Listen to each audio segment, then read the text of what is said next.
Hello, welcome back. So I'm still enjoying Lama Yeshe's book, When the Chocolate Runs Out. And he writes, it would be wonderful if you could recognize that your own attachment is the cause of every single problem that you experience.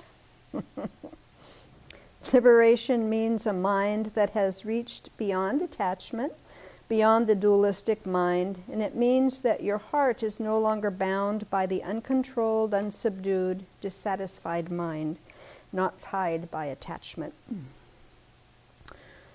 So we often blame something external when something goes wrong. We often try to control the external world when we're anxious about something.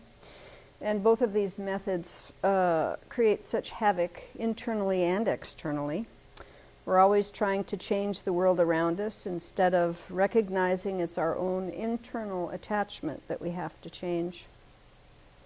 So there's two stories that I want to share today. One is from Lama Yeshe, and the other one Venerable Children taught in one of the teachings that she gave.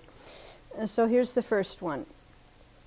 Consider this story. On one occasion, some delicious yogurt had been offered to the monastery, and a certain yogi was there, sitting down the line a bit.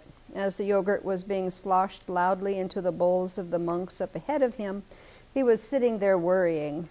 They're giving these monks too much. There won't be any left for me. Suddenly he became aware of what was going on in his mind. So he meditated on how powerful attachment is and how it creates fantasies that have nothing to do with reality. Then he turned his bowl upside down. When the server reached his place, the yogi said, "No thanks, I've already had mine." So this is a good example of how to practice an antidote to attachment.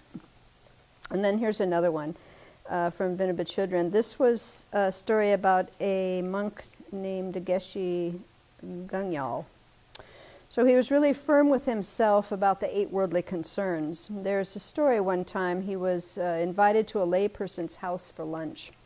And while the family was in the kitchen preparing the food, he noticed a jar of some cookies out in the room where he was. He really liked these kinds of cookies.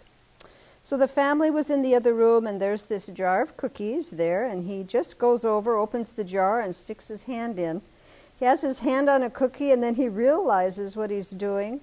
With the other hand, he grabs the hand that's in the cookie jar, and he screams, "Come, come, there's a thief in the house." There's a thief in the house. The family runs in from the kitchen, and he is standing there holding his arm and says, "This person is stealing your cookies. You better stop him." So this is what a practitioner with integrity is like.